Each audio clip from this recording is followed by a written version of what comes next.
Hello friends, പുതിയൊരു വീഡിയോയിലേക്ക് എല്ലാവർക്കും സ്വാഗതം. ബ്ലാസ്റ്റേഴ്സിൻ്റെ മുൻ സ്പാനിഷ് കോച്ചായിരുന്ന കിബു വിക്കുന വീണ്ടും ഇന്ത്യൻ മുഖ്യധാര ഫുട്ബോളിലേക്ക് കടന്നു വന്നിരിക്കുന്നു.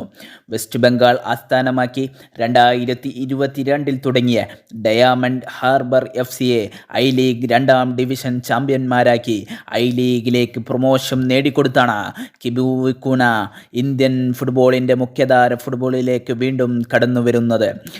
മലയാളികളുടെ പ്രിയപ്പെട്ട കോച്ചായിരുന്നു കിബു വിക്കുന. 2020-2021 സീസണിൽ ബ്ലാസ്റ്റേഴ്സിൻ്റെ കോച്ചായിട്ട് ഉണ്ടായിരുന്നെങ്കിലും കിബു വിക്കുനയ്ക്ക് വേണ്ടത്ര തിളങ്ങാൻ കഴിഞ്ഞിരുന്നില്ല. എന്നാൽ അതിനു മുമ്പ് തന്നെ കിബു വിക്കുന ഇന്ത്യൻ ഫുട്ബോളിൽ തിളങ്ങിയിരുന്നു.